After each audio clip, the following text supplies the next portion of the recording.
Classic Metal Show right here on the ClassicMetalShow.com. That was brand new Night Demon.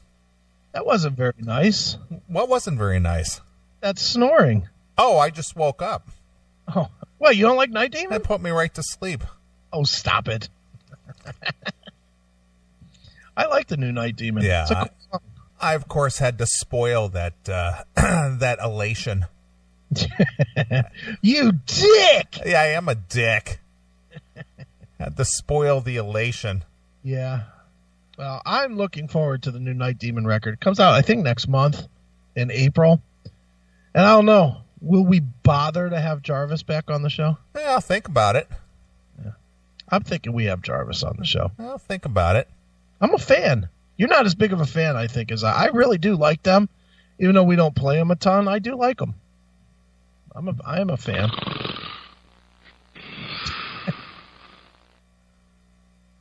Oh, were you saying something? I'm sorry. Did I put you to sleep with my Night Demon talk?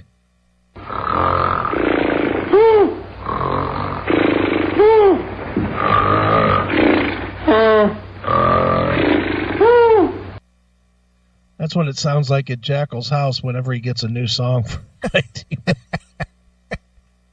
Puts it on and the room goes to sleep. Right.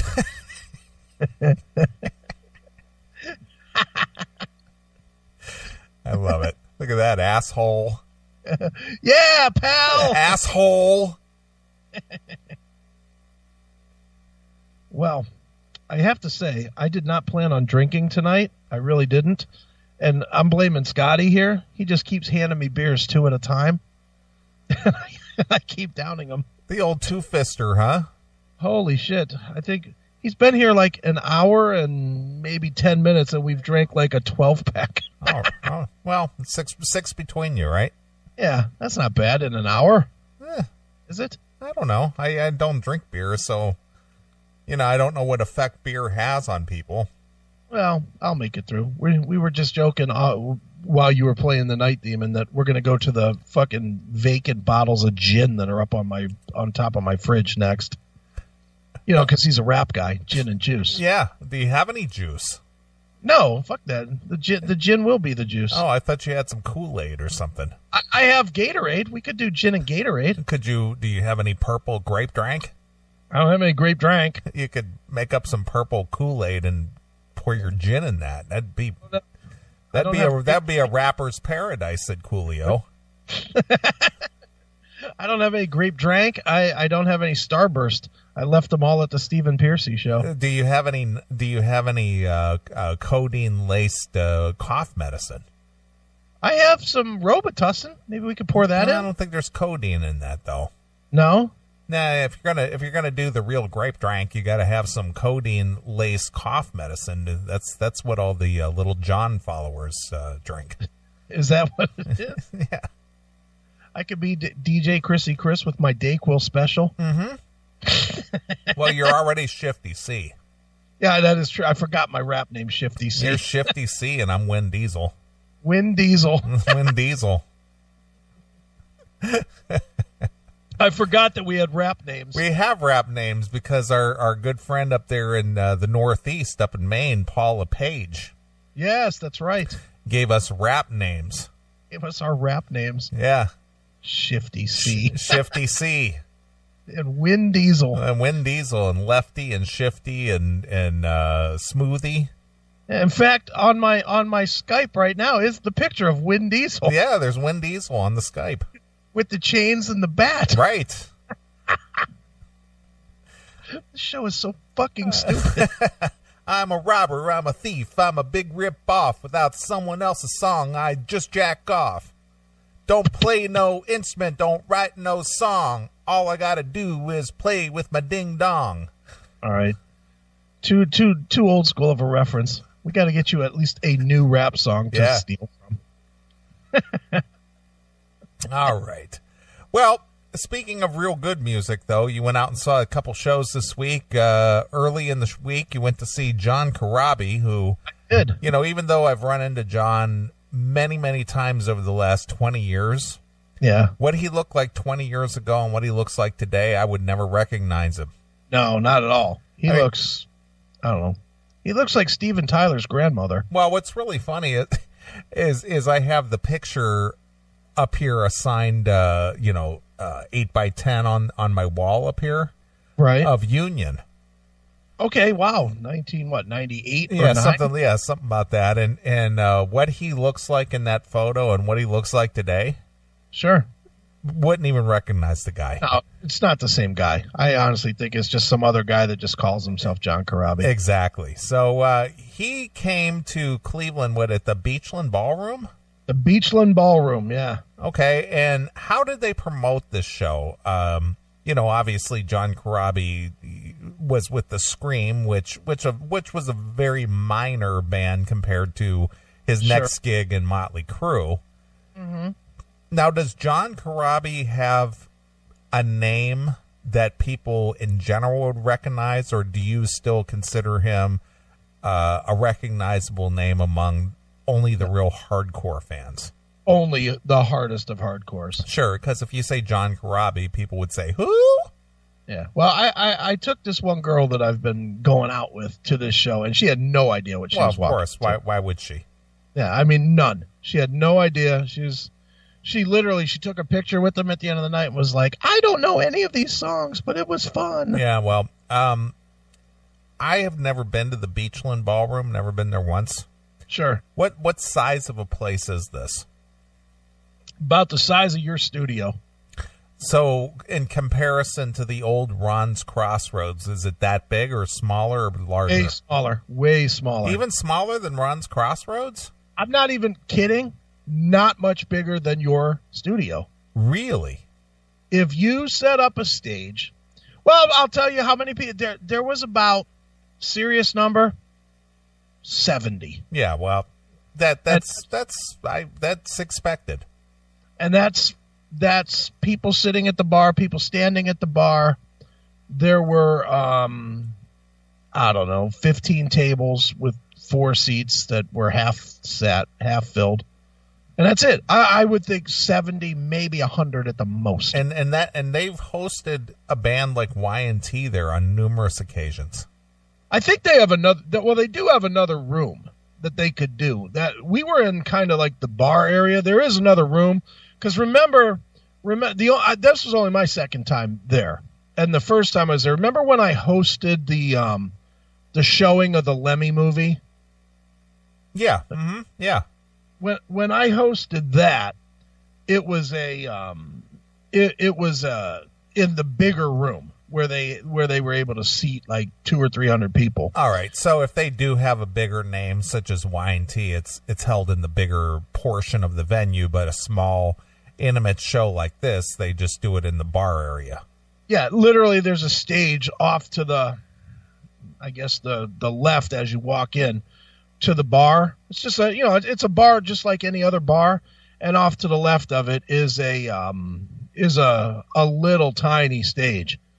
Not as big as the stage that I set up for Ron Keel when he came to the pinball place. Right. I mean, a little stage.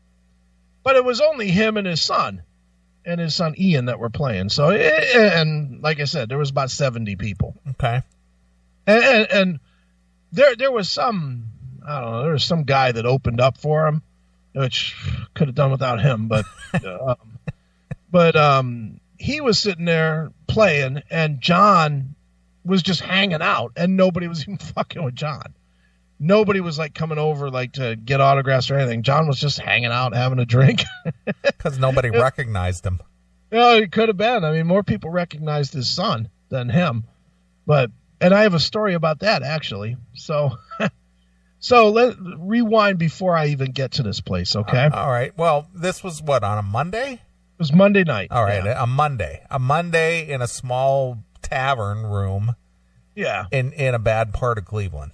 Yeah. Oh, yeah. East 222nd or something. Yeah. So yeah, not exactly the best hood in the world, to say the least. But okay. So I was at home on I was picking up the girl that I was taking, and we were leaving at about 7.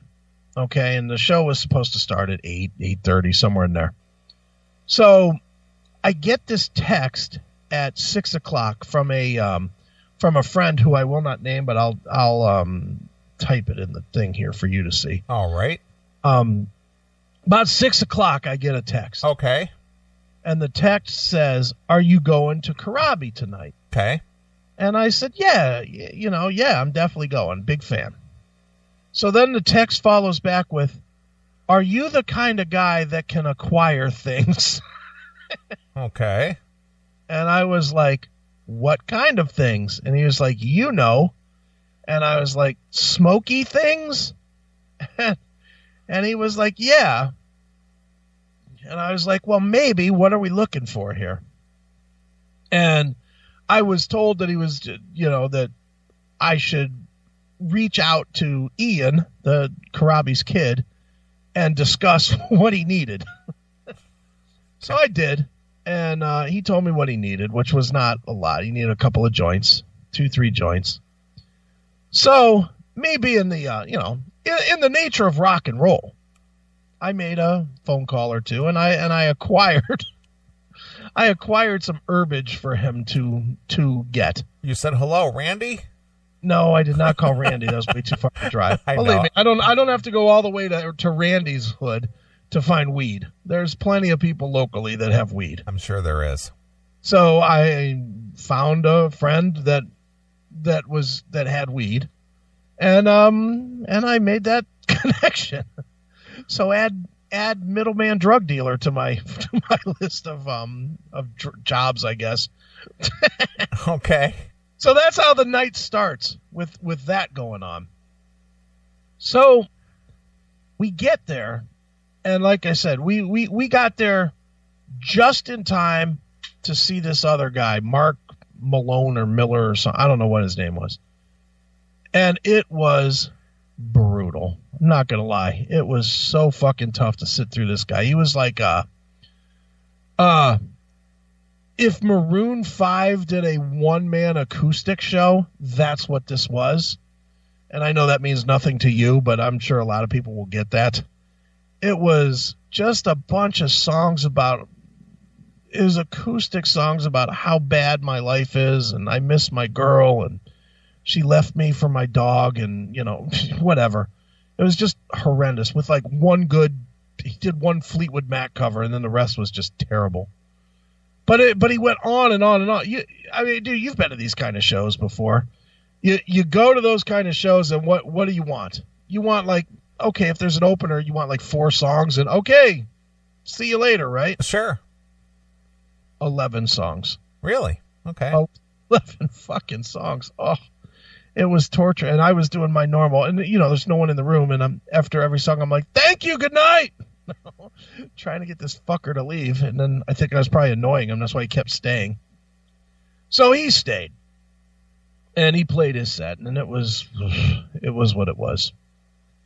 So then, finally, at about, I don't know, 9:30, 10 o'clock, Corabi finally gets on stage. And it's just him and his kid. Okay. And I'm not going to lie, it was fucking amazingly good. He played stuff from pretty much everything he's done. He played at least one Union song. He played, he opened with Love, I Don't Need It Anymore. And he played Scream tunes. He played Man in the Moon. He played Mother, Father, Son, or Father, Mother, Son, whatever that is. Mm-hmm. Played some Dead Daisies tunes. Played, 3 or 4 Motley tunes. Played a Kiss tune. Played Hard Luck Woman and made everybody sing to Hard Luck Woman. Played Seasons of Wither. Played a bunch of tunes. All right. So, aside from, obviously, I know you were glad to go. Yeah. What was the purpose of this solo run for him? Do you know, or is it he just wanted to get out and play, or is it, I think he's just out doing this in between gigs with Dead Daisies, because Dead Daisies has a new live album that just I don't know if it's out or not, but it just hit promo. I got it this week. It was funny because I was talking to John, and he had said on stage about the promo, and I showed it to him on my phone. Yeah. Yeah, I already got it. And he's like, Jesus, I don't even have that. Huh. And I was like, well, I'm impressed, so they sent it. But yeah, so it's probably not out yet. But there is some Dead Daisy stuff coming in the spring or summer or something. So I think he's just kind of in between right now. All right. Well, what do you think of John Corabi commands at a Beachland Tavern on a Monday night? Probably the bar tab. I can't imagine that he made more than $1,000. $1,000. I was going to say. I mean, it was a cheap ticket. It was $15 a ticket. There was maybe 70 people there. Okay. And they're not going to give him all of that. I'm thinking like $500 to $1,000. Wow. Okay. I can't imagine it was a lot. Do you know if he just happened to be within the area to where it wasn't really much of a, transportation cost to get there? Like, did he play with Dead Daisies, like maybe like Detroit or? No, he's doing a tour. He's on tour. There's like 20 dates. As a solo. There's 20 solo shows. Okay. He's just touring. I almost wonder if he didn't just finish something, and I don't know, but I think he might have just finished something, and then he's like kind of filling the month before he does something else. Okay. Well, again, I know this sounds like a pettiness on my part, maybe, but I'm always curious because it's got to be worth your while to leave the house and go do this, and I don't know what kind of money you expect, and if it's just he and his son, they get a hotel room. I don't know what kind of travel accommodations, if they're renting a car or whatever. But that $1,000 gets eaten up pretty quick. Yeah, I mean $1,000 that won't go very far. Yeah, you get a hotel room. That's $150 a night, and car rental and everything else, and food and accommodations and stuff. You don't walk away with a lot of. That's fun. Yeah, you don't walk away with much at the end of the night. Yeah, you walk away with like $500, but I guess for 20 shows.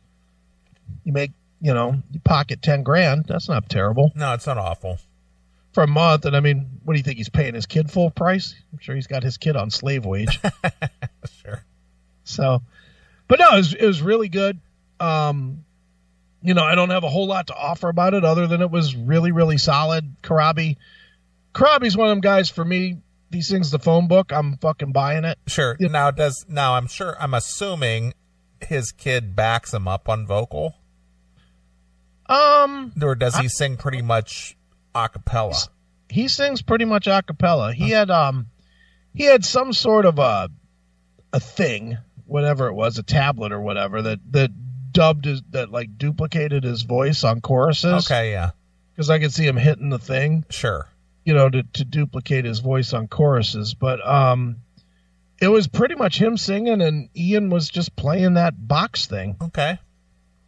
So, but it was good. I mean, it was really good. And dude, I love acoustic stuff anyway, and played all the songs I would want to hear. He played Misunderstood, played Drift Away, played Hooligan's Holiday, Love Shine. He played quite a bit of the Motley record, played he played at least 2 Dead Daisies songs. He played 3 or 4 Scream songs. I was a little disappointed that he only played 1 Union song, but whatever, I don't think there were that many Union fans, so. Disappointed! Yeah, a little bit. I was a little bit, but I would have rather heard like 3 Union songs and like 1 Dead Daisies song, but no, Steve Jackson, he did not play Outlaw at the show that I saw. He has been playing it, but he didn't play it at the show that I saw. From the Scream, he played Mother, Father, Son, and he played Man in the Moon. Those were the 2 that he played that I'm sure of. And like I said, Dead Daisies and whatnot. So right. And quite a few covers, 3, 4, 5 covers, because it was like he would do like 2 or 3 songs, and he knew that he was losing people, so he would do a song that people were familiar with. Yeah, he would suck them back in, then he would do like 2 more, and then he would play another one. Well, that's the way you got to go. You got to play something that's a little obscure that the real hardcores would know, and then the people who are very, very casual fans, you got to throw something in there that they know and they get back into it. Exactly, and that's what he did. He played Home Sweet Home. I found that interesting. He's playing a Vince song, but he did this. It was like kind of a mix of Home Sweet Home and Drift Away. So he like started with Drift Away and then he drifted into Home Sweet Home and then back out to Drift Away again. Sure. That's pretty cool. Yeah, sounds good. It was a fun time. Definitely was worth going out. The funny thing though was the girl I took with me, she was just excited to be out on a fucking Monday. Who's not happy to be out on a Monday to something worthwhile? Well, dude, it's you know how I roll. And on a Monday, that means nothing to me. Yeah, I mean, you know that for me. Monday, Tuesday, Saturday, whatever day, it doesn't matter. Yeah, well, you don't punch a clock. You don't have a set work schedule, so every day is the same for you. Right. Every day's Saturday if I want it to be. It doesn't matter. But she was thrilled to be out on a Monday. So I don't know what she was thinking, but she really decided to throw down, like really drink a lot. Okay. And this is going to be the stunner of stunners. I was the responsible one here. I drank 4 beers and 2 Cokes throughout the course of the night from like 7 until like 1 o'clock in the morning. Okay. She, who, if she weighs 120 pounds, that's with a fucking 20-pound rucksack on, she drank at least 8, maybe 9 beers. Well, feeling a bit festive tonight. I'm out on a Monday. Exactly. And she kept saying that. Oh, this is great. I'm out partying on a Monday. She even posted on her Facebook, look at me out on a Monday. And I was like, ooh, okay. What a drag it is getting old. Yeah, no shit. Dude, so we're driving back home after the show, and that's when it all kicked in. And I mean, she was just annihilated, all like fucking slurry and stuff. I was like, all right. Totally loopy. Total like, oh, this was great, man. Just fucking knocked down. But, and me, I never even got a buzz the whole night. I had, 4 beers and 2 Cokes in 7 hours or whatever. So it really wasn't a big deal, but was fun, got her home, got chased by the cops, of course. Fucking cops, again, because it's 1:30 in the morning in, where I live, and in suburbia, they're not used to seeing any traffic at 1 in the morning. Sure. What are you doing out this late? We have a curfew here, Exactly. It was funny because I pulled into her neighborhood, and I saw a car jump behind me. I was like, son of a bitch, it's a fucking cop. And so I pulled into her driveway, and we sat in the driveway for a minute just talking, and I saw the cop. He just parked himself like 2 houses down. So I was like, son of a bitch, I am totally going to get stopped here for this, right? So I waited, and she just hung out in the car. And then finally the cop pulled away, and I more or less pushed her out the car. Said, okay, gotta go. You go. Yeah, so she got out, and she went in her house. And then I went the other way, and sure as shit, the cop looped around and fucking followed me all the way out of her city into mine. Sure. I was like, you fucking jizz bucket. Yeah, nothing else to do.